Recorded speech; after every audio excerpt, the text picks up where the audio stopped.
Hoy vamos a dar inicio a una serie titulada El milagro de la resurrección. Acabamos de pasar unas fechas en las cuales se conmemoró la muerte de Cristo, pero también de alguna manera se anunció o se hizo mención de la resurrección de Cristo, que forma parte de todo el mensaje del Evangelio. Pero quise yo destinar una serie exclusivamente para hablar de la resurrección del Señor Jesús. Hoy iniciamos con el tema titulado Un evangelio de profecías y hechos, dentro de la serie El milagro de la resurrección.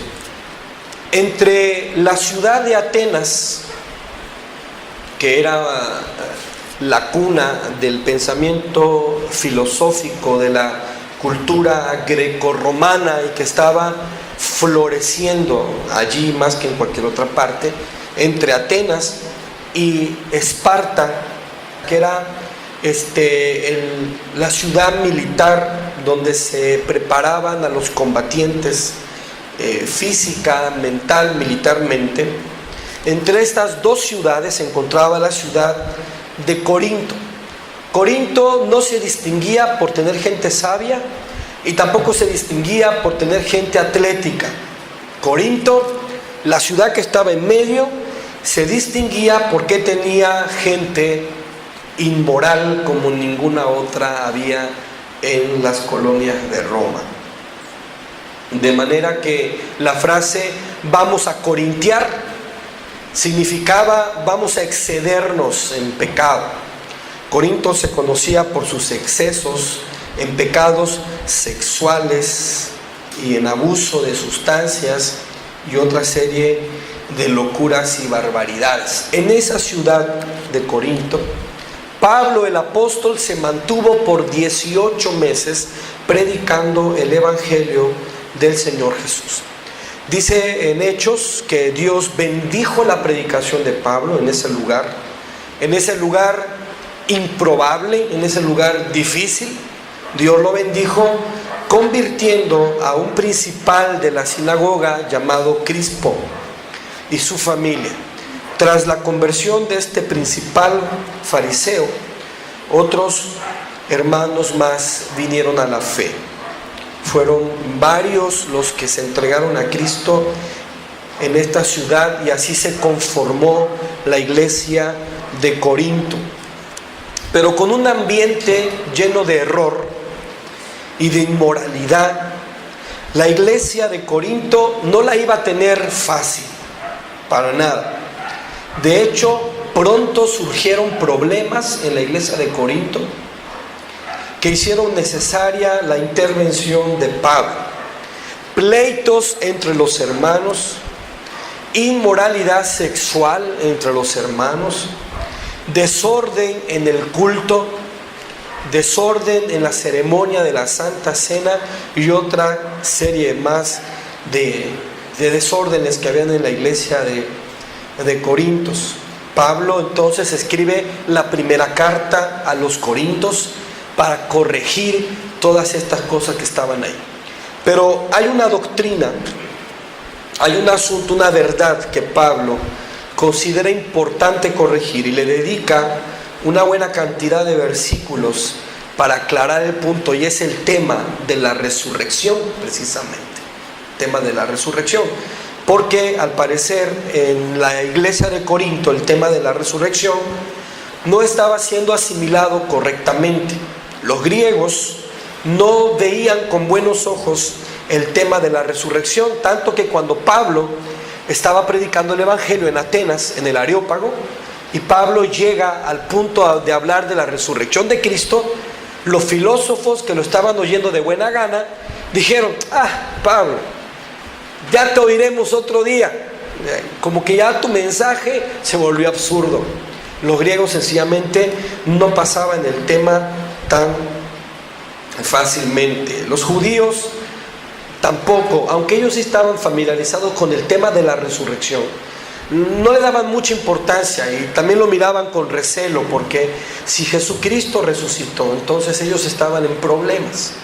Así que no era un tema sencillo de manejar, y al parecer tras la partida de Pablo, el tema se vició, de alguna manera se contaminó, y la iglesia no lo estaba entendiendo o aceptando del todo como debería de ser.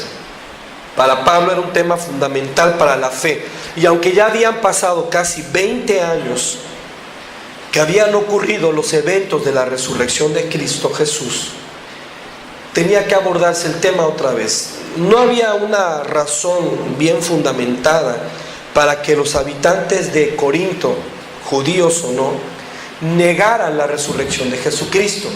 Si había una negación era por puro prejuicio y capricho, porque todavía existía gente viva que había sido testigo y que podía saber que algo había ocurrido allá en la tumba, que algo extraño había acontecido, y no había una explicación razonable que no fuera el hecho de que Cristo había resucitado. Aún así estaban teniendo dificultades para creer. Algunos, no solo que Cristo había resucitado, sino otros, que ellos mismos fueran a resucitar algún día por la obra de Dios, la obra del Creador. Por eso Pablo aborda el tema, y en este pasaje vamos a meditar. Primera a los Corintios capítulo 15, ahí vamos a basar nuestra serie. Vamos a ir revisando verso a verso lo que Pablo tiene que decirnos aquí con respecto a la resurrección. Primera a los Corintios capítulo 15 versículo 1. Lo primero que hace Pablo es dejar aclarado el punto de que la resurrección forma parte del Evangelio. No es un tema adicional, no es un tema extra, forma parte del Evangelio. Dice Pablo en el verso 1: además les declaro, hermanos, el Evangelio que yo les he predicado, el cual también recibisteis, en el cual también perseveráis. Cuando Pablo predicaba el Evangelio, cuando lo predicó en Corinto, Pablo no se detuvo hasta el evento de la muerte de Cristo. Aunque predicaba a Cristo y a este crucificado, Pablo no se detenía en ese tema. Pablo siempre terminaba su mensaje hablando de la resurrección de Cristo. Formaba parte del mensaje que Pablo ya les había predicado a los hermanos. Hechos capítulo 18, versículo 5. Este pasaje de Hechos habla precisamente de la estancia de Pablo en Corinto. Y como Pablo dedicó esos meses a predicar el Evangelio de Jesucristo. Hechos 18, 5. Y cuando Silas y Timoteo vinieron de Macedonia, Pablo estaba entregado por entero a la predicación de la palabra, testificando a los judíos que Jesús era el Cristo. Cuando Pablo predicaba acerca de Jesús, Pablo se aseguraba de que sus oyentes supieran que Jesucristo representaba el cumplimiento de las profecías acerca del Mesías, no solamente de su nacimiento, sino también de su muerte y de su resurrección. Las profecías anunciaban estas tres cosas con respecto a Cristo: su nacimiento, su muerte y su resurrección. Y si Pablo pretendía predicar a Cristo como el Mesías prometido, no omitiría ninguno de estos puntos. Dejaría en claro que las profecías apuntaban a su vida, su nacimiento, su muerte y su resurrección. En Lucas capítulo 24, por ejemplo, el Señor Jesús ya le había dicho a los apóstoles, después de haber resucitado, que el mensaje del Evangelio principiaba con las verdades de su encarnación, pero culminaban con las verdades de su resurrección, y todo esto estaba anticipado por las profecías. Lucas capítulo 24, versículo 44 al 48. Y les dijo: estas son las palabras que yo les hablé, estando aún con vosotros, que era necesario que se cumpliese todo lo que está escrito de mí en la ley de Moisés, en los profetas y en los salmos, todo. Entonces les abrió el entendimiento para que comprendiesen las escrituras, y les dijo: así está escrito, y así fue necesario que Cristo padeciera y resucitase de los muertos al tercer día, y se predicase en su nombre el arrepentimiento y el perdón de pecados a todas las naciones, comenzando desde Jerusalén. Es decir, Cristo les dijo: las profecías relataron de mí, no solo de mi muerte, de mi nacimiento, sino también de mi resurrección. De manera que ustedes van a ir a predicar este evangelio a todas las naciones, que yo no solo soy el Cristo que murió, soy también el Cristo que resucitó. ¿No? Ese es el mensaje del evangelio, y ese es el mensaje que Jesucristo nos enseñó que debíamos predicar. Volvamos a 1 Corintios capítulo 15. Primera de Corintios capítulo 15 versículo 1. Además os declaro, hermanos, el evangelio que os he predicado. Quiero que ahora usted observe esto, la palabra evangelio. Pablo predicaba un mensaje sobre la muerte y resurrección de Cristo, tal como los profetas lo habían anunciado. Pero además, lo que significa la palabra evangelio nos dice también mucho con respecto al mensaje. ¿Y por qué la resurrección está incluido ahí? La palabra evangelio viene de una palabra griega que se pronuncia evangelion o evangelión. Los romanos, cuando anunciaban una victoria militar o un logro político, mandaban a ciertos siervos a que se parasen en las esquinas de las calles principales, a que gritasen voz en cuello las palabras evangelión, evangelión, decían, ¿no? Traducido sería buenas nuevas, buenas nuevas. Evangelión, evangelión. Acabamos de ganar una batalla militar en tal lugar, o la partida política ganó un acuerdo X. Así que cada vez que escuchaban que alguien gritaba en la esquina evangelión, eran buenas noticias, era un buen anuncio. De manera que todos prestaban atención. No tenía sentido decir evangelión, evangelión, nos ganaron una batalla. No era una buena noticia por la cual citar a tanta gente o hablar de buenas noticias, no tendría sentido.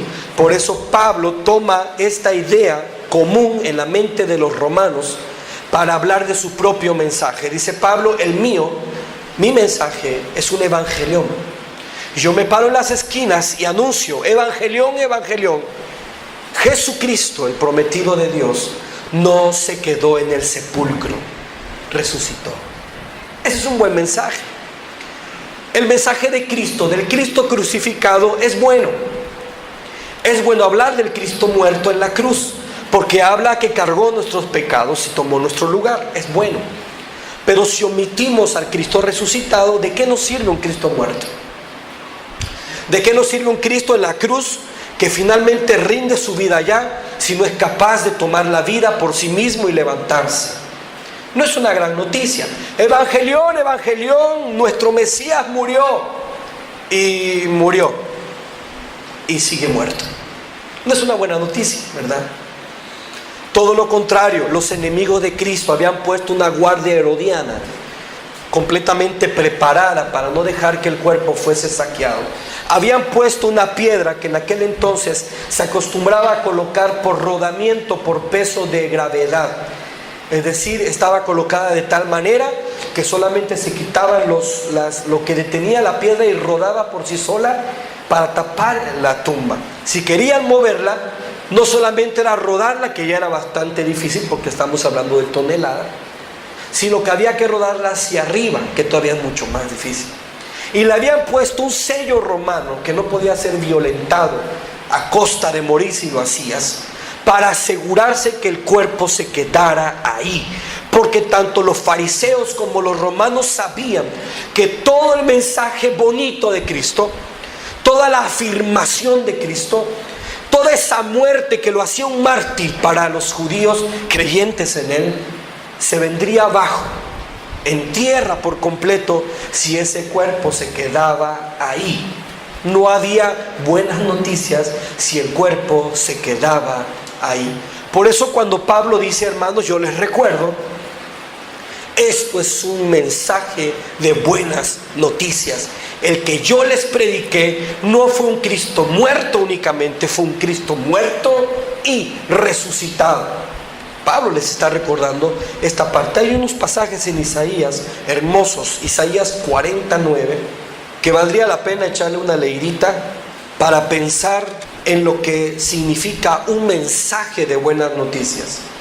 Isaías 49. Súbete sobre un monte alto, anunciadora de Sión, levanta fuertemente tu voz, anunciadora de Jerusalén. Levántala, no temas, di a las ciudades de Judá, ved aquí al Dios vuestro. Esto es un mensaje poderoso de buenas noticias. Ved aquí al Dios vuestro, pero no un Dios ensangrentado, moribundo, putrefacto, sino uno que vive. Comentábamos nosotros y decíamos, el hecho de que los apóstoles se hayan levantado y hayan desafiado a los romanos con la predicación de este mensaje, habla de la seguridad que tenían de haberlo visto vivo. No habían pasado muchos días que habían matado a Cristo Jesús por afirmar ser Él mismo el Hijo de Dios, ser Él mismo el Rey de Reyes. Imagínese ahora pararse y decir exactamente lo mismo. Él es el Rey de Reyes y Señor de Señores, y aunque lo mataron está vivo. Era un suicidio, una locura, pero ellos lo dijeron porque estaban seguros de haberlo visto vivo. No había motivo para errar en esta parte. Estaban plenamente convencidos y arriesgaron sus vidas en un monte alto, como dice el texto. Isaías 52, 7. Cuán hermosos son los pies, cuán hermosos son sobre los montes los pies del que trae alegres nuevas, del que anuncia la paz, del que trae nuevas del bien, del que publica salvación, del que dice a Sión, tu Dios reina. Vea usted a las mujeres cuando fueron al sepulcro, iban llorosas y cabizbajas con algunos ungüentos para colocarlos sobre el cuerpo muerto de su maestro. No son las mismas que se levantaron de allí a correr a decir a los varones que el Cristo estaba vivo. Son dos mujeres distintas, dos tipos de mujeres distintas. Cuando uno tiene un mensaje de buenas noticias, se ve, se predica, y así dice Pablo, yo lo fui a hacer con ustedes. Volvamos a 1 Corintios 15. Recuerda que le decía yo que Corinto era una ciudad inmoral, era una ciudad corrompida, viciada. Pues Pablo había llegado a esta ciudad predicando un mensaje poderoso, basado en una buena noticia. Y dice Pablo en el verso 1, hermanos, les declaro el Evangelium, las buenas noticias que yo les prediqué, las cuales ustedes recibieron. Es como que Pablo dijera, yo les fui a dar una buena noticia, que el Cristo estaba vivo, y ustedes lo creyeron. Y estaban muy contentos, muy gozosos, lo hicieron suyo, estaban convencidos de que así era. Lo recibieron, en el cual también perseveráis. Dice Pablo, ¿qué pasó con ustedes, mis hermanos? Ese mismo mensaje que les llenó de gozo debe estarles llenando de gozo hoy también, hasta el día de hoy.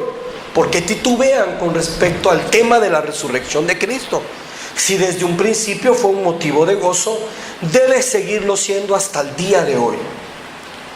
Porque Pablo es una forma de decir: yo no he venido a engañarles. Ustedes saben lo que han creído y saben que yo no les he venido a decir nada que sea un invento mío. En Hechos 26, cuando Pablo estaba rindiendo cuentas ante Agripa, una autoridad de Roma que lo tenía encarcelado, Pablo le predica el evangelio a este hombre. Y mientras Pablo le predica el evangelio a esta autoridad romana, Pablo dice algo muy interesante. Quiero que usted note conmigo. Hechos 26, versículo 21 hasta el 26. Está hablando Pablo frente a la autoridad romana, Agripa. Dice: por esta causa los judíos me agarraron en el templo e intentaron matarme, pero habiendo obtenido auxilio de Dios, persevero hasta el día de hoy, dando testimonio a pequeños y a grandes, no diciendo nada fuera de las cosas que los profetas y Moisés dijeron que había de suceder. Número 1, dice Pablo: no vengo diciendo cuentos. Los judíos saben lo que las profecías dicen con respecto al Mesías. Yo se los he dicho. Estaba escrito que el Jesucristo no solo iba a morir, sino que iba a resucitar. Ellos lo saben. Está en las profecías. Número 1, está en las profecías. Número 2, verso 23. Que el Cristo había de padecer y ser el primero de la resurrección de los muertos, para anunciarle luz al pueblo y a los gentiles. Fíjese, cuando llegó al punto de la resurrección, mientras decía estas cosas en su defensa, Festo, que era otra autoridad que estaba ahí, dijo a gran voz, o sea, gritó, alzó la voz: ¡ah, estás loco, Pablo! Cuando llegó al punto de la resurrección, las muchas letras te han vuelto loco. Pero le contesta Pablo: mas él dijo: no estoy loco, oh excelentísimo Festo, sino que hablo palabras de verdad y de cordura. ¿Por qué razón? Porque no solo te estoy diciendo lo que los profetas dijeron que iba a pasar, para que digas que estoy loco por lo que he leído. Son cosas que pasaron realmente. No había distado mucho de estas cosas. Vean el verso 26. Pues el rey sabe estas cosas, delante de quien también hablo con confianza, porque no pienso que ignora nada de esto, pues no se ha hecho esto en algún rincón. ¿Sí se da cuenta? Es como que Pablo dijera: vamos, por favor, excelentísimo Festo, yo no estoy loco, tú sabes que eso pasó en Jerusalén. Tú sabes que mataron al Mesías, al que yo predico, y sabes que hasta hoy no tienen una respuesta convincente de qué pasó con su cuerpo. Tú lo sabes. ¿Dónde está el cuerpo? Ni los judíos me lo pueden mostrar, que lo protegieron según, ni ustedes los romanos me lo pueden mostrar, que se supone que también pusieron un sello en la tumba. ¿Dónde está el cuerpo? Tú sabes, Festo, esto no se hizo a escondidas, esto se conoce muy bien, porque eran cosas que habían sucedido un tiempo lejano. Esta confianza que Pablo tiene, dice, no solo la profecía lo anuncia, ustedes lo saben, ustedes lo han visto. Y cuando Pablo escribe a Corinto, dice: hermanos, ¿qué pasó con ustedes? ¿Cómo que están dudando de que van a resucitar? Que esto suena extraño y absurdo. ¿No yo les prediqué acerca de Jesús? ¿No les dije que las profecías decían que iba a morir y iba a resucitar? Bueno, ¿no ustedes mismos saben que de verdad resucitó? Yo lo vi, los apóstoles lo vieron. Agarren una mula, viajen a Jerusalén, platiquen con Pedro, él lo vio. Échense un viajecito, platiquen con Marta, con María, con los demás apóstoles, ellos lo vieron. Este no es un cuento, dice Pablo, si ustedes ya saben. No sean necios. Este es el evangelio que yo les prediqué y creyeron. Perseveren en este evangelio. que yo les anuncio, no son cosas que yo me esté inventando. Toda esa generación que vivió en la época de Pablo sabían que la tumba estaba vacía, y muchos aseguraban haber convivido con Jesús vivo casi por espacio de un mes. Así que los que no aceptaban la resurrección de Cristo lo hacían por puro prejuicio. Era algo así como que no creo que haya resucitado, igual no sé qué pudo haber pasado, pero resucitado no me la creo. A pesar de que había quien decía, pero si yo lo vi, te estoy diciendo que yo hablé con él, comí con él, y estoy dispuesto a que Roma me tire a los leones si yo lo vi. Pero pues no faltaba quien dijera, no, pues la verdad que ¿cómo va a levantarse de los muertos? Bueno, entonces ¿dónde están? Era un hecho evidente para todos ellos, y quien lo negaba lo hacía por puro capricho, porque si aceptaban que Jesucristo había resucitado, significaba que todo lo que dijo era cierto. Significaba que entonces era el Rey de Reyes y Señor de Señores. Significaba que debían rendirle su vida. No lo negaban por falta de pruebas, lo negaban por conveniencia. No les convenía vivo, preferían el misterio o el rumor, pero sin razón y fundamento. Volvamos a 1 Corintios 15. Al parecer algunos hermanos estaban titubeando de su fe, ya no estaban tan seguros de que ellos fueran a resucitar algún día, aún más aún si Cristo habría resucitado realmente. Por eso Pablo les dice en el versículo 2, por el cual asimismo, si retenéis la palabra que os he predicado, sois salvos, si no creísteis en vano. Es como dice Pablo, hermanos, la verdad, si ustedes se mantienen firmes en lo que han creído, entonces son salvos. Pero si hay algunos de ustedes que de verdad ya lo están poniendo en tela de juicio, en vano creyeron, igual de nada sirvió. No tengo otro mensaje que predicarles. Igual de qué les hablo, qué les invento, nada. Ya les hablé del Cristo resucitado, y si esto no lo crees, entonces fue en vano que hayas creído antes de. Este punto que Pablo presenta es importante mencionarlo hoy. En la iglesia de Cristo, en la congregación de los santos, llegan a haber muchos que profesan creer en Jesucristo. Dicen que creen en el Señor Jesucristo, pero su comportamiento y su manera de vivir lo niegan completamente. Es decir, dicen que creen que Jesús resucitó, pero viven como si Él todavía siguiera muerto. Porque un muerto, ¿qué te puede hacer, no? Un muerto le llevas flores y ya. Pero si Él está vivo, si Él realmente está vivo, como declaró luego a los apóstoles, y aquí yo estaré con vosotros todos los días hasta el fin del mundo, significa que Él está. Eso significa que no puedes vivir como te da la gana. Si tú crees que Él está vivo, no puedes vivir como te da la gana. Y una persona que dice que cree en la resurrección de Cristo, pero vive como si todavía le llevara flores a la tumba, no ha creído genuinamente. Su fe está muerta.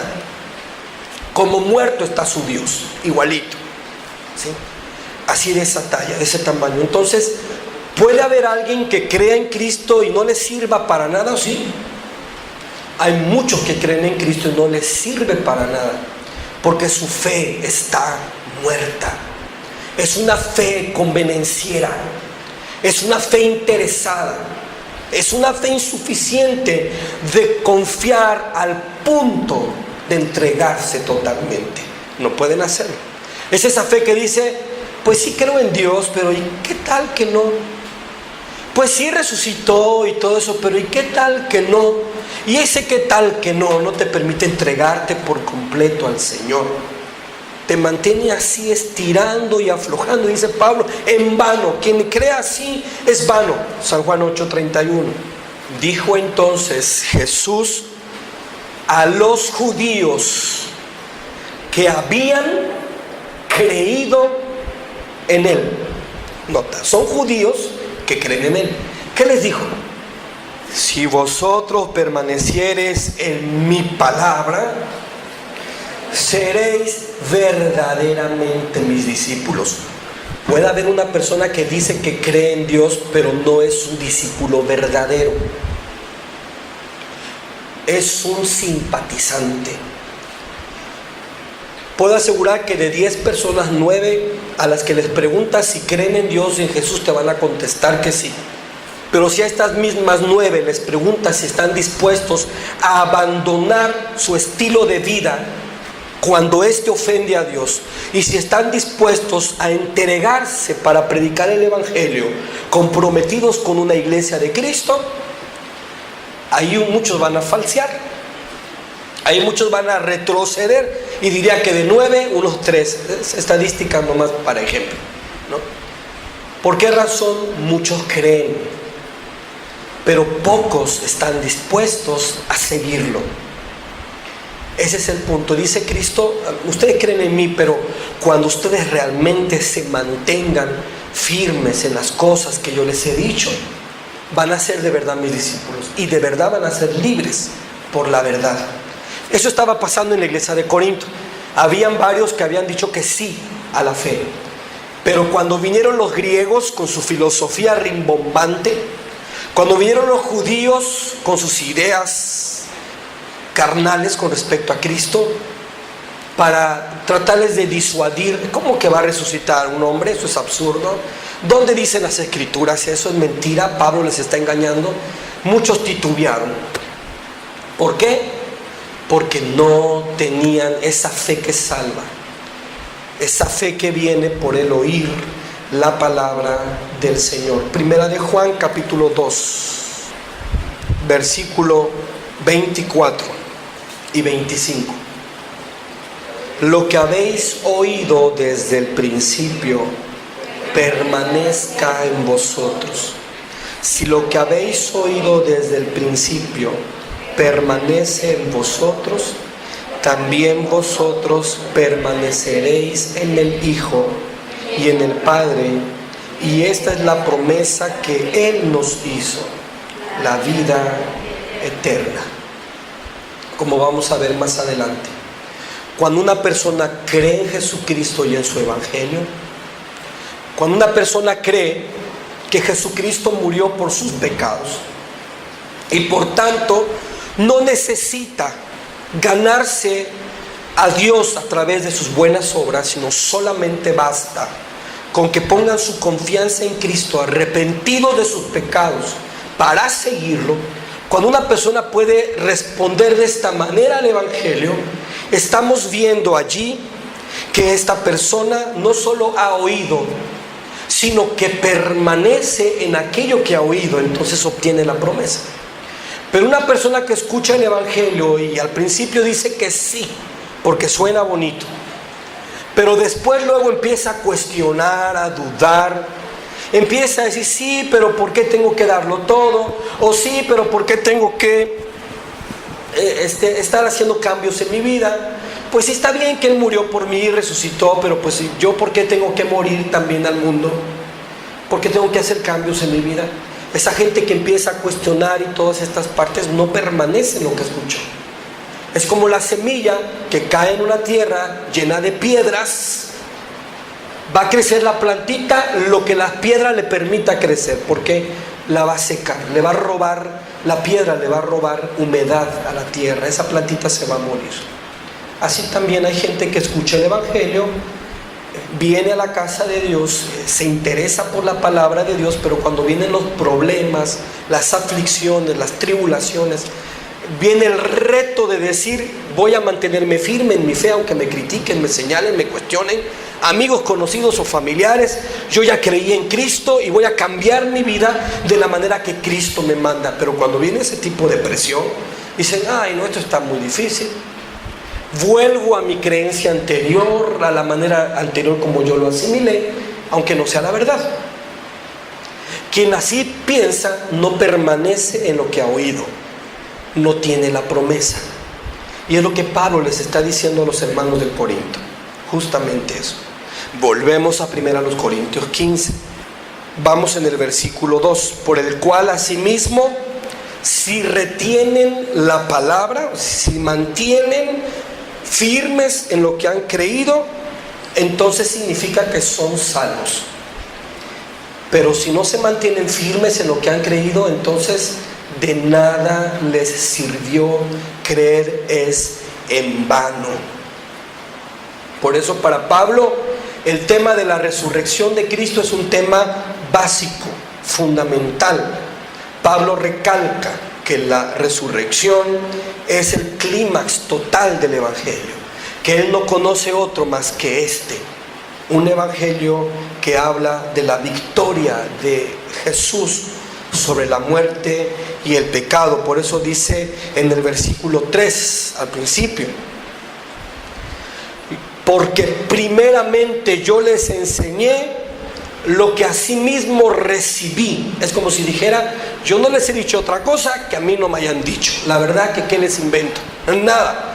A mí me hablaron de un Cristo que murió y resucitó, y eso que yo recibí, yo se los doy. ¿Qué van a hacer con esa verdad? No hay nada que inventarse. Este es el tema. La resurrección está ahí. Y si los corintios no eran capaces de creer en las profecías ni en los hechos, que ellos sabían que eran fidedignos, no había nada más que hacer. No hay nada más que hacer. Y es lo que la iglesia debe entender.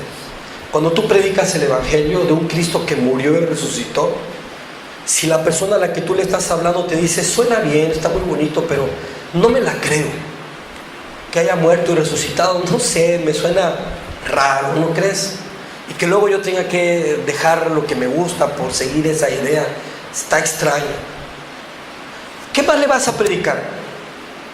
No le vas a inventar otro evangelio, no le vas a traer aquí música que le guste y pantallas que le hagan sentir cómodo, y le vas a dorar la píldora y le vas a poner betún ¿no? al pastel. No hay otro mensaje, ese es el mensaje. Si no lo cree, si no lo acepta, no hay otra cosa que predicar. Nuestro mensaje se basa en dos cosas: profecías y hechos. Lo que Pablo le dijo a Festo: tú conoces las profecías, yo las conozco, y tú sabes que esto no pasó en un rincón, son hechos. En estas dos cosas, veamos primero las profecías. Las profecías que hablaron acerca de la muerte de Cristo. Porque el versículo 3 dice, de 1 Corintios 15: porque primeramente les he enseñado lo que asimismo recibí, que Cristo murió por nuestros pecados, conforme ¿a qué? A las Escrituras. Miremos las profecías que anunciaron la muerte, los eventos en la muerte de Cristo. Salmo 41, versos 7 al 9. Reunidos murmuran contra mí todos los que me aborrecen. Contra mí piensan mal, diciendo de mí: cosa pestilencial se ha apoderado de él, y el que cayó en cama no volverá a levantarse. Aún el hombre de mi paz, en quien yo confiaba, el que de mi pan comía, alzó contra mí el calcañar. Se había profetizado que una persona cercana a Jesús, que comería del mismo pan que él, lo traicionaría. Ahí está la profecía. Usted y yo sabemos que Judas, uno de los 12 cercanos al Señor, no solo comió del mismo pan que él la noche que el Señor estableció la cena, sino que aparte lo entregó. El amigo, el cercano. Isaías 52, verso 14. Estaba profetizado que la muerte de Jesús sería violenta, una muerte violenta. Isaías 52, 14. Lean conmigo. Cómo se asombraron de ti muchos, de tal manera fue desfigurado de los hombres su parecer, y su hermosura más que la de los hijos de los hombres. En el 53, 5.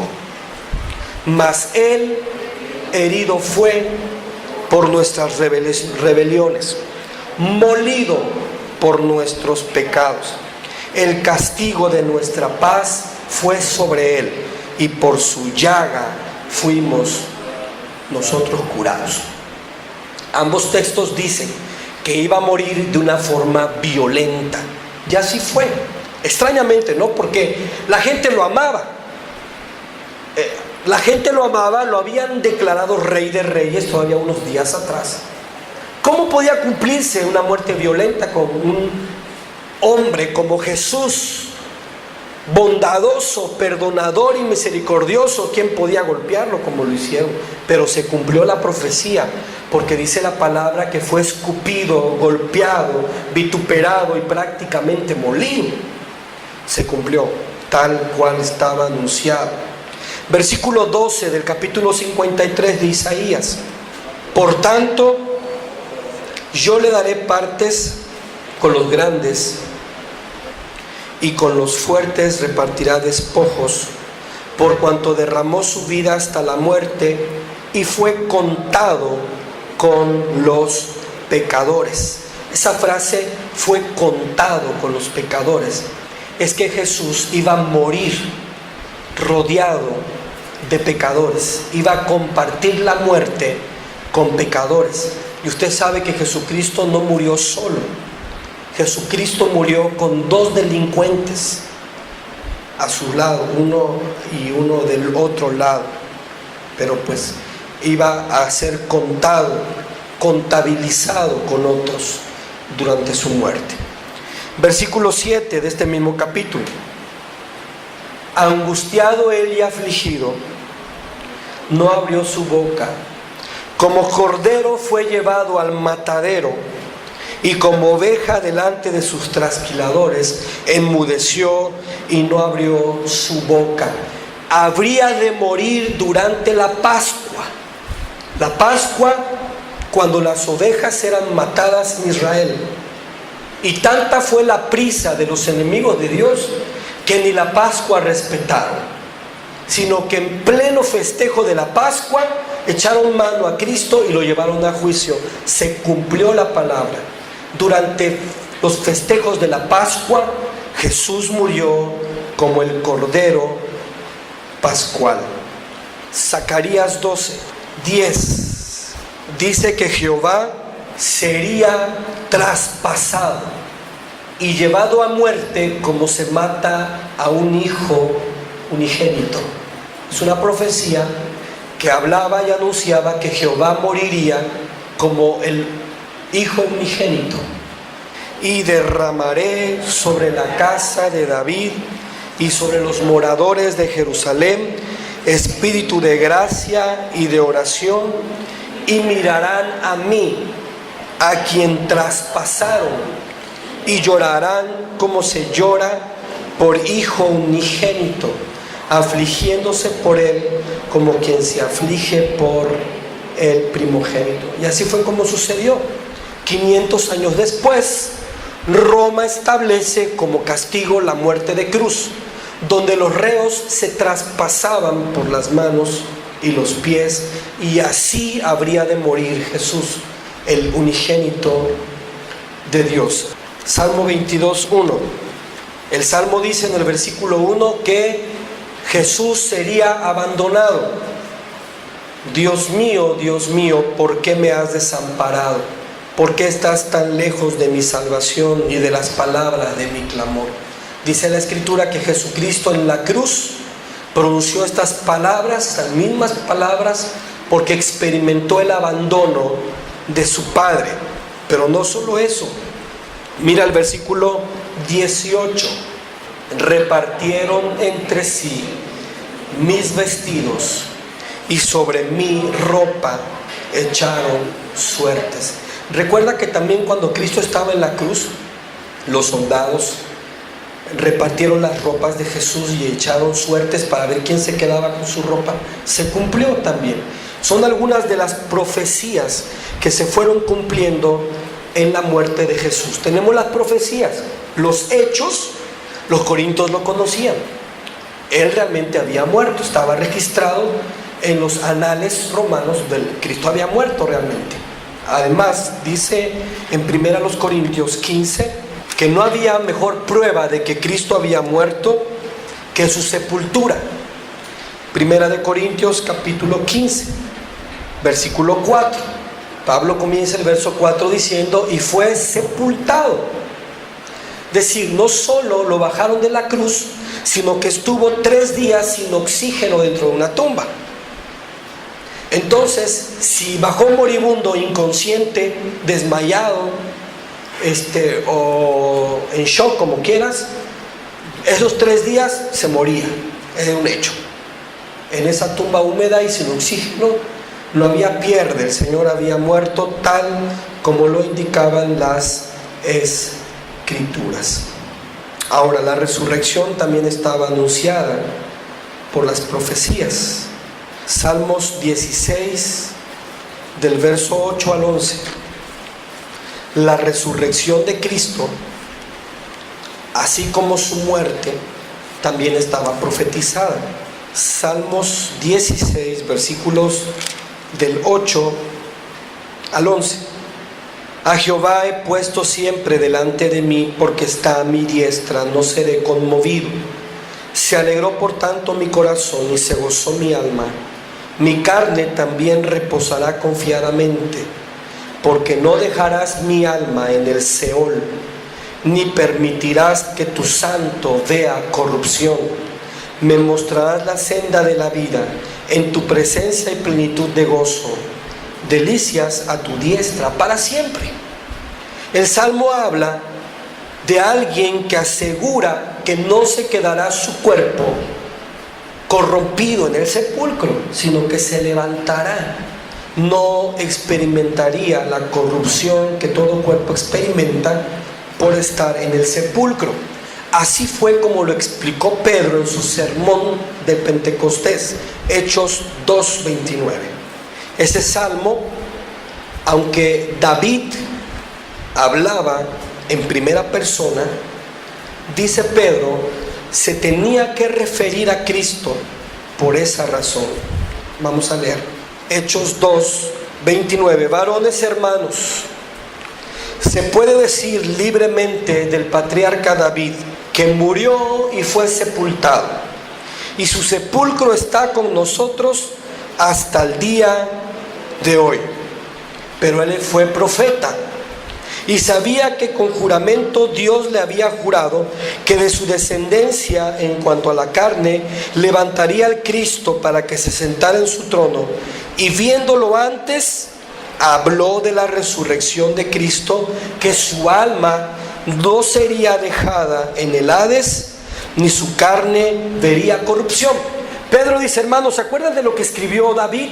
Que él sería llevado al sepulcro, pero no se iba a podrir. No lo decía de él, dice, porque David se murió y su sepulcro todavía está hasta el día de hoy y se corrompió. David no hablaba de él. David hablaba de Jesús, el rey de Israel, su descendiente al trono conforme a la promesa, Cristo. Él no se quedaría en el sepulcro, no vería corrupción. Hablaba de Jesús, del que levantó de la muerte, el que ustedes saben que ya no está en la tumba, porque era Pentecostés, hace unas semanas que había pasado. ¿Cómo cree que reaccionó la gente que estaba escuchando esto? La gente que sabía que el cuerpo de Cristo ya no estaba ahí, y que este salmo era muy claro al respecto, que se tenía que referir al Mesías. ¿Cómo reaccionaron? Versículo 32 y 33, y nos brincamos al 36. 32 y 33 primero, dice así: así que, exaltado por la diestra de Dios, y habiendo recibido del Padre la promesa del Espíritu Santo, ha derramado esto que vosotros veis y oís. 32. A este Jesús resucitó Dios, de lo cual todos nosotros somos testigos. Verso 36. Sepa pues ciertísimamente toda la casa de Israel que a este Jesús, a quien vosotros crucificasteis, Dios le ha hecho Señor y Cristo. Ustedes lo saben. Verso 37. Cuando escucharon esto, se compungieron de corazón y dijeron a Pedro y a los otros apóstoles: varones hermanos, ¿qué haremos? ¿Qué haremos?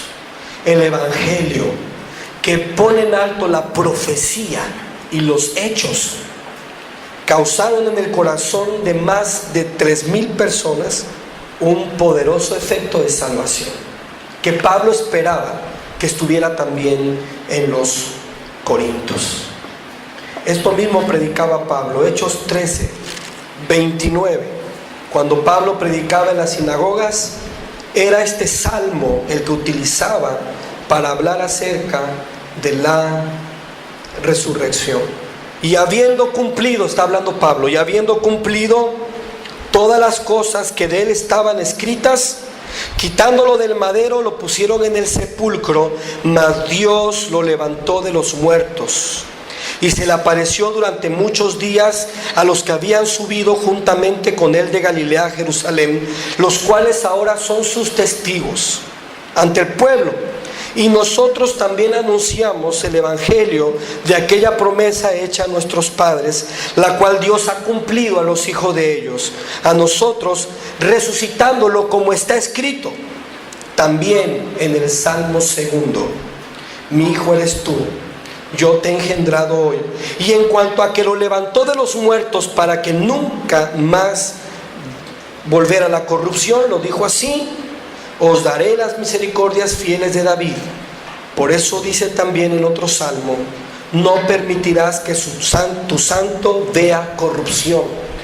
Porque a la verdad David, habiendo servido a su propia generación según la voluntad de Dios, durmió y fue reunido con sus padres y vio corrupción.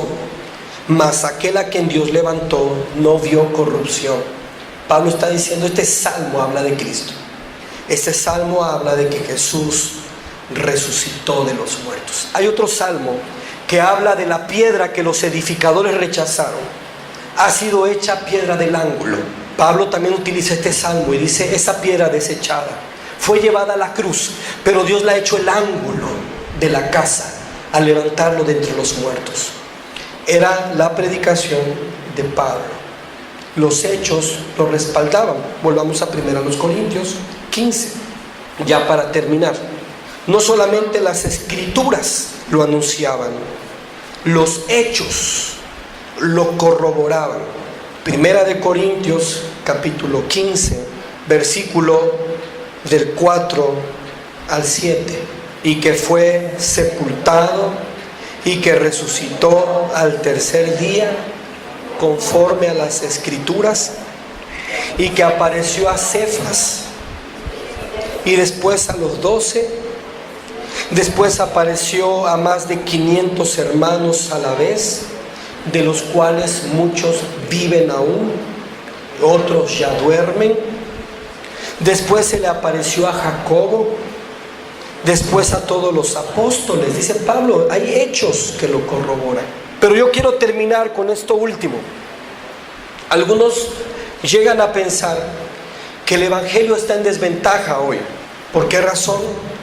Porque hace mucho tiempo que esto pasó. Todavía Pablo podía decir, algunos que vieron a Jesús vivo andan por ahí todavía, pregúntenles. Habían testigos vivos. Hoy han pasado muchos años. Ya no está la tumba como para verificar y que los hombres vean que ya no está en el sepulcro. Si tú le hablas hoy a alguien de Cristo y del Cristo resucitado, es más difícil, piensan algunos, que crean. Porque ¿cómo les demuestras, no solo por la profecía, sino con hechos, que Él resucitó?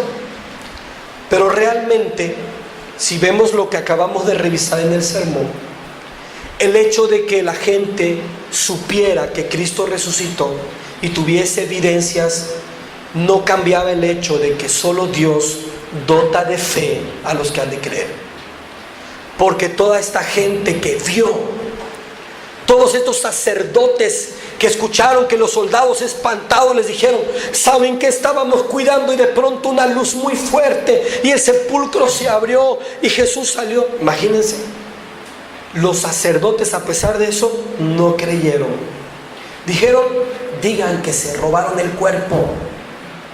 a pesar de que lo estaban viendo. Por eso Abraham le dijo al rico que estaba en el Hades y le decía: haz que Lázaro vuelva a mi casa, resucite, vaya a mi casa y les hable a mi familia. ¿Qué le dijo Abraham al rico? Ni aunque Lázaro se levantara de los muertos. Ahí tienen las escrituras, es suficiente. Hermanos, ni aunque Cristo viniera otra vez, muriera y resucitara con cobertura de todas las televisoras, y aunque los hombres lo vieran levantarse del sepulcro, habrían muchos que de todas maneras no creerían, porque no les conviene creer. Prefieren dar las miles de explicaciones y evadir el hecho y decir las miles de argumentos, porque si Cristo resucitó, entonces ellos deben morir al pecado y vivir para Dios.